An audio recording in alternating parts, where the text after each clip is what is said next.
Have you ever listened to a person talk for less than a minute and known you weren't going to get along with that person? What did they say? Story 1. I know I'm not supposed to ask, but I need to know. It's not for work or anything. What religion are you? HR manager. Story 2. They talk negatively about someone else in a very judgy way. There was this mom in my daughter's school who seemed to know everyone. She talked to me and she spoke so bad about these people. Then moments later I saw her interacting in a friendly way with those she was judging. My eyes rolled so much I could see my brain telling me not to get involved with her. And I was right, because by the time school year ends, her friends hated her and they were talking behind her back too. Story 3. I was listening the podcast and the clip of the founder saying he has 225 IQ. If I walked into a room and heard someone say that, I'd walk right back out. Story 4. New guy at work, first coffee break he started complaining about his ex who had full custody of the kids for some unknowable reason, and also how he'd like to hurt her with a rusty knife. Nice to meet you too, don't think I'll be taking breaks with you. Story 5. Was a customer at work. Naturally I wouldn't be friends. But even in a setting where we could become friends, it wasn't happening. I came up to her to see if she had any questions about our critters. I work in a pet shop, and the very first thing she asked was if parakeets could talk, because she wanted to teach them horrible words. Biggest nope of my life. Story 6. Meet your teacher day before my kid started kindergarten, and this other parent literally bragged that her kid was completely illiterate, couldn't stand being read to, and she hated reading too. Story 7. New guy at work. Super fake by being overly excited and super overly comfortable with everyone in the first minute. He's all mommy this and poppy that to everyone and very overly touchy. We were almost all Hispanics there and everyone was uncomfortable. First phone call of the day, he hangs up cursing and taking it super personally that someone hung up on him, daily occurrence in customer service. After about 6 months, I put in my 2 weeks notice solely because I couldn't work next to or with him anymore. He would also get overly gossipy and personal. My boss rejected my notice and transferred him. He couldn't stand the guy either. No one could. Story 8. We had just moved into a new house. An older gentleman, he was 65 and I was 35 at the time, came across the street towards me and stuck out his hand. I shook it and he said, "We love new neighbors. As long as they're white." Story 9. Started at a new job, went for a team dinner, and the very first thing he did was talk about how bad the dating scene was in the city and how ugly all the women are. Dating scene was absolutely fine, bet one. I pull out of the conversation and then he just continues to talk on about how smart he is versus everyone else. Safe to say I've been avoiding him since.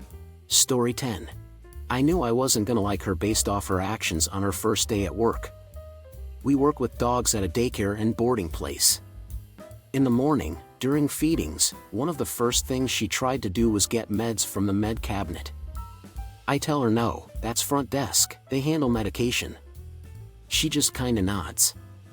In my head, I'm like, not sure why you are trying to pass out meds without anyone explaining anything to you, but okay, let's move on. Few days go by, then one day, she asks if she's supposed to clean the water bowls we have in the dog's suites overnight. She was already told how to clean suites, which involve cleaning the bowls every morning. I just say yes. She also asked me if she should clean the park water bowl after a dog do in it. I again say yes. She still works here, but no one likes her since she likes to pretend she knows what she's doing, then asks questions that can be answered by having basic common sense and problem-solving skills. Story 11. She showed up to a little get-together and the person who invited her said that they would be taking bets on who could sit with her for more than 30 minutes. $10 per person, winner kept the pot. I assumed they were just being rude and planned to tell her of her friend's plans as soon as she showed up. She walked in, looked at me and scoffed and asked if the gray car outside belonged to me. I said yes. She told me that with the money that car cost I could have bought something nicer. Okay, well, whatever. I went to get a drink and sat to watch the crowd gather around her. I already didn't like her, but she went on to tell everyone about how she could never date someone who had a credit score or couldn't pay their vehicles off after buying it. Someone who wanted to quit the contest asked for a drink, She opened up her purse and showed everyone a fresh bottle of drink and then told everyone why she doesn't drink and why anyone who asks for a drink is either too broke to buy them or doesn't plan ahead of times. The guy asked her for one of her beers, she said no and put them back in her purse. She talked about all the cars she bought. Basically her parents would co-sign for her and pay the car off to build her credit and she would give them a few thousand to pay them back. She was crazy and wouldn't stop talking. I disliked her but was also fascinated with her, she was super weird. Update, so I have gotten a few questions about this girl and that night. Also, who was Gina? There was something like 15 to 20 people there and most entered the contest. I think the pot got up to $100 to $120. The winner was just some guy who I didn't know. He spent the money getting everyone McDonald's and beer, so he was pretty cool. She was about 22 to 23, she had just finished getting her high school diploma because she had dropped out to make money. According to her, I think she sold some milkshake things and fitness plans with some multi-level marketing. For those wondering what happened to her, I'm not 100% what happened to her. She wasn't my friend, but she did show up to a few parties I was at and she seemed calmer. She used to bring her own bottle of drink and wouldn't share, which was kind of funny because on one occasion they caught her filling her bottle with a bottle of Jack that someone had brought and left on the kitchen counter. But she swore that all she drank was expensive drinks. Story 12. I was the only woman at my last job and I was second in seniority on our little working place. I did almost all of the training of the new people. All the younger guys loved me because I was like mom to the crew. Always had snacks and would always listen when they were having a problem or whatever. My biggest problems were usually with guys in their mid-30s. In the morning meeting, the bosses told everyone their job assignments. As we were walking out of the shop, he said, "Yeah, like I'm going to listen to some 24-year-old girl," to one of the older guys, and the older guy turned and looked at him and said, "I suggest you say that to her face. And if I were you, I wouldn't do that. We will always like her more than we will ever like you." And he was an absolute bad to work with and never listened to anybody except for the managers. Lasted about 3 weeks. Still dislike that guy. My favorite was when my husband and I were working together for a bit. He worked there before and we needed help, so he came in on days off to lend a hand, and the one guy I was having issues with at the time said I was a huge problem and he didn't understand why they didn't just fire me, thinking this new guy would be his friend. Husband listened to him all day and didn't say a word. At the end of the day, when the entire crew was filling out time cards, he looks at the guy and says, "Thank you for telling me all day how much bad my wife is." Story 13. My grandma from across the country. It was my second time meeting her in person. I was 18 and figured it was time to see her. Went on a family road trip across the country to spend a week with her. She immediately started pushing Jesus this and Jesus that on me the first day, and I was immediately angry. Believe what you believe, I don't care. Just don't push it on me, especially if you barely know me. I did tell her I was an atheist, and while she wasn't happy about it, she dealt with it. She barely calls me anymore as a result, and it's probably for the best. Story 14.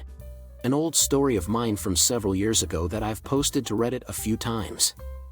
I worked for 8 years servicing communications equipment on site. 5 of those years, I managed a department of my company with 40-ish technicians working for me. When oil was found in our area, we got so busy we could barely even find time to think. Most of my team working 12-plus-hour days 6 days a week, and we'd hire people quick enough. One day, the CEO texted that a new manager was starting today and he had assigned this one to be my assistant manager, which was something I desperately needed. I was dirty from my previous job and swung by the store to pick him up and take him to one of our sites where he would be doing paperwork and learning the job. The moment he got in my truck, he immediately started talking bad. He started telling me about how everything we were doing is nothing up and how the department manager, me, was a total idiot and he would have my job within a few months. He clearly thought I was one of the techs he was going to manage, so I just sat and mostly listened. He obviously didn't know about my industry, and every time he would say something wrong, I would try to politely interject and he'd either backtrack or insist that I was trained wrong. I called for a taxi to pick him up, filled out a notice of termination, and when he wandered back to my desk, I handed it to him. He looked absolutely shocked. Then he defiantly protested that only the CEO could fire him. I clarified, and the department manager, right? He sheepishly nodded. So I stuck my hand out for a handshake and introduced myself. I can teach anyone how to service equipment, but I don't have a clue how to teach someone to not be an idiot.